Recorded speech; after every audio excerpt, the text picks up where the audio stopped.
राधे राधे दोस्तों, आप लोग कैसे हैं? भगवान की कृपा से आप लोग अच्छे होंगे। मैं भी यहाँ अच्छी हूँ। थोड़ी बहुत टेंशन तो चलती रहती है। थोड़ा हस्बैंड के रिलेटिव टेंशन है कि वो थोड़ा काम सोच रहे हैं, बिजनेस सोच रहे हैं कुछ करने के लिए। तो बस कहते हैं ना, घर में बैठे बैठे भी खाली दिमाग शैतान का दिमाग हो जाता है। तो थोड़ी सी है तो अपने बाहर चले जाते हैं।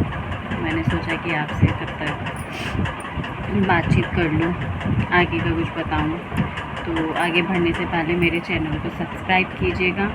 मैं आपको घर संभालना तो क्या, लेकिन मैं आपको अपने आप बीती भी बताती रहूँगी, अवगत कराती रहूँगी। और मेरे चैनल को प्लीज़ सब्सक्राइब कीजिएगा, मेरी वीडियो को लाइक कीजिएगा। और कोई कमेंट्स करना है तो प्लीज़ मुझसे कुछ भी प्रश्न हो किसी भी रिगार्डिंग तो पूछिएगा। और वही बोलने में थोड़ा हिचकिचाहट होती है, घबराहट होती है। आज मैं थोड़ा सा बात करते हुए सब्ज़ी भी काट रही थी। मैंने कहा थोड़ा सा काम है तो क्यों ना आपसे बात करते करते भी कर लूँ। तो मठा की अरबी गांव में बहुत बनती है, बहुत टेस्टी लगती है। एक होता है ना नींबू वाली अरबी, ये है मठा की अरबी, बहुत टेस्टी बनती है। अजवाइन में छुप के बनाइएगा, अजवाइन मेथी किसी में भी बहुत यम्मी बनती है। मठा होता है दही, छाछ उसकी। तो आज हम वही बनाएंगे। तो दोस्तों आगे बढ़ते हैं। मेरे पति का जैसे कि IELTS में फिर ट्रीटमेंट शुरू हुआ। मेरी नंदों ने बोला जिस हिसाब से, तो वो 2024 में थोड़ी सितंबर में सरीन सर के SR ने देखा इनको।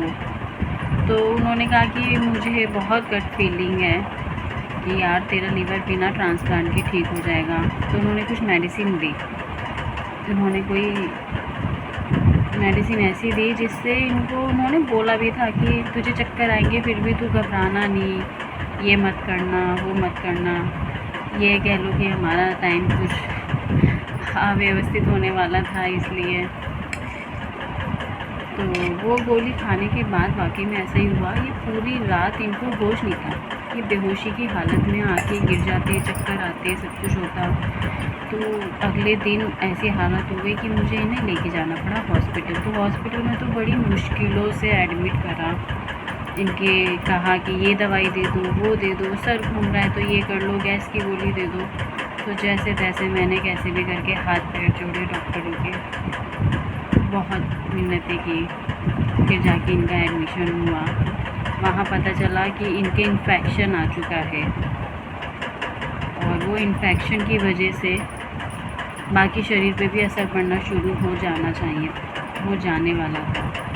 वो कह रहे थे कि अगर ये इन्फेक्शन ठीक हो जाएगा, और डॉक्टरों ने कहा, समझाया कि देखिए अब ट्रांसप्लांट ज़रूरी हो गया है क्योंकि ये इन्फेक्शन आ गया है बॉडी में। कभी पानी नहीं भरा, कभी हमें फ्लूइड निकलवाना नहीं पड़ा, लेकिन वो इन्फेक्शन की वजह से डॉक्टरों ने साफ कह दिया कि आपने अब जल्द से जल्द ट्रांसप्लांट नहीं कराया तो हम कुछ नहीं कर पाएंगे, क्योंकि इन्फेक्शन की वजह से शरीर के और भी हिस्से ख़राब होने लगेंगे। अभी लीवर हुआ है, फिर किडनी पे असर आना लगेगा, और किडनी विडनी पे आया तो फिर लीवर ट्रांसप्लांट की भी हम पोजीशन में नहीं रहता पेशेंट। तो ये भी बोल दिया गया। फिर मुझे कुछ नहीं सूझा, मैंने अपनी ये मथुरा वाली नंद को फ़ोन करा। उन्होंने छूटते ही कहा मुझसे, बस एक बात बोली उन्होंने कि बहन मैं कैसे आ जाऊँ। देखिए, हम अपने साथ रहते, जिसके साथ रहते उसका स्वभाव जानते हैं। मुझे पता था, ये कभी नहीं बोले, कह रहे मैं नहीं जानता, मुझे नहीं पता, तुझे जो करना है कर ले। तो इन्होंने, मेरी नंद ने छूटते कहा बहन मैं कैसे आ जाऊँ। मैंने फिर और किसी से नहीं पूछा। मैंने दिल्ली वाली नंद से भी कहा, पर उसका बच्चा छोटा था, क्या करती, मैं खुद ही परेशान हो गई थी बहुत ज़्यादा। जब मेरी मथुरा वाली नंद ने ऐसे कह दिया कि बहन मैं कैसे आ जाऊँ, बिल्कुल उन्होंने अकेला छोड़ दिया। ग्वालियर वाली नंद का मेरा अभी तक ब्लड ग्रुप ही नहीं, आज तक नहीं आ पाया है। उसका ब्लड ग्रुप चेक करा रही थी वहीं ग्वालियर से, तो अभी तक उसका ब्लड ग्रुप ही नहीं आ पाया था। फ़ोन पे कह रही भाभी सॉरी, हम आपकी मदद के लिए नहीं आ पाए, भाभी तुम नाराज़ तो नहीं। उस समय तो मैंने मना कर दिया, पर सच्ची बताऊँ दोस्तों, दिल से मैं अभी तक नाराज़ हूँ। वाकई में मैं नहीं निकाल पाती वो चीज़ें।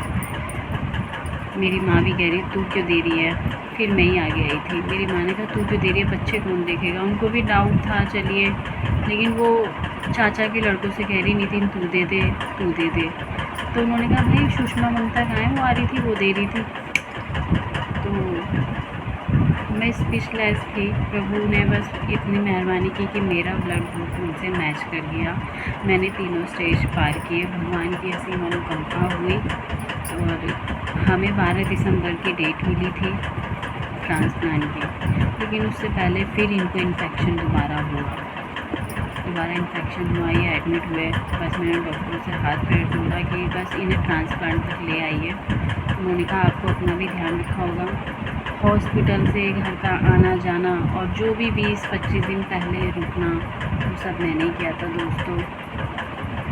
मैं किससे कहती, नहीं कह पाई मैं। और फिर कभी कभी ये भी कहते कि तू रुक जा मेरे पास। मैं नहीं हट पाई वहाँ से। किसी से कहा भी तो किसी ने फ़ोन नहीं उठाया, तो मैं ही रुकती थी। मुझसे ये कहते थे सब वहाँ पे कि तुम अपना ध्यान रखो, तो तुम्हें खांसी जुकाम भी हो गया तो ट्रांसप्लांट डिले हो जाएगा, जो मैं नहीं चाहती थी। तो बस मैं भगवान से प्रार्थना करती रही कि बस मेरे पति को ट्रांसप्लांट तक लेके जाइए। मैं कभी रोई नहीं प्रभु, पता एक ही आस थी मुझे मेरे पति को सही करके लेके जाना है। जिस दिन ट्रांसप्लांट था उसके एक दिन पहले मैं जल्दी हॉस्पिटल से आई, अपने बच्चों से मिली, नहाई धोई। मन में डर भी था, पर ये था कि मुझे अपने पति को लेकर आना है। प्रभु बहुत कठिन समय था वो मेरा, लेकिन प्रभु साथ होते हैं ना तो किसी चीज़ की भय नहीं रहता। और सबसे बड़ी बात की डॉक्टर बड़े कोऑपरेटिव थे। मुझे आज जो आ रहा है समय नहीं आता, उस समय मुझे अपने पति को लेके आना था। प्रभु कृपा से, आप लोगों के आशीर्वाद से, सभी के आशीर्वाद से ऑपरेशन सक्सेसफुल रहा। थोड़ा ट्रांसप्लांट के 1-2 दिन बाद थोड़ा सा इनको कुछ प्रॉब्लम हुई, तो फिर बाद में बेचैनी हुई, सब कुछ हुआ। लेकिन वो कह रहे थे हमारे लिए नया है, मतलब मैं डर रही थी। कह रहे आप डरो मत, ये तो पेशेंट के साथ होता है, कभी किसी के साथ कुछ हो जाता है, कभी किसी के साथ कुछ हो जाता है, हमारे लिए नया नहीं है, हम उसका ट्रीटमेंट चालू रखे हुए हैं, आप घबराइए मत, आप कुछ मत कीजिए। उन्होंने कहा था कि शायद दोबारा सर्जरी करनी पड़े, तो वो टेंशन फुल हो गया था। तो वो टेंशन फिर डॉक्टरों ने दूर की, उनसे बातचीत की। वहाँ और भी ट्रांसप्लांट हो रखे थे ILBS में, तो सबसे बातचीत करके मन शांत हुआ, हल्का हुआ, धीरे धीरे स्थिति सुधरती गई। तो मुझे 15 दिन बाद डिस्चार्ज मिला, जैसा कि उनका सब लिखा होता है कि 1 महीना ट्रांसप्लांट वाले के लिए और 15 दिन डोनर के लिए। तो मैं 15 दिन बाद घर आई, घर से हॉस्पिटल जाती थी इनसे मिलने के लिए। और ऑपरेशन का जो भी, मतलब आपको वहाँ किसी की हेल्प की ज़रूरत नहीं है, डॉक्टर सब कुछ करते हैं। कोई एक नंबर आपको देना पड़ता है जिसको कॉल कर दिया जाता है कि इस चीज़ की रिक्वायरमेंट है, इस चीज़ की रिक्वायरमेंट है। और वहाँ पेशेंट के साथ किसी भी अटेंडेंट की कोई ज़रूरत नहीं है, तो आपको घर से भी बेहतर ट्रीटमेंट मिलेगा आपको। ऐसा ही हुआ। और फिर 1 महीने बाद वो घर आए, मुझे बड़ी शांति मिली। 20 दिन पहले एडमिट रहे, अब 30 दिन ये, पूरे 50-55 दिन के बाद वो घर लौटे ऑपरेशन के बाद। मेरे लिए बहुत खुशी का दिन था, बच्चे गले से चिपट के रोए थे। तो आज का ब्लॉग यहीं तक। मेरे चैनल को सब्सक्राइब कीजिएगा। राधे राधे दोस्तों।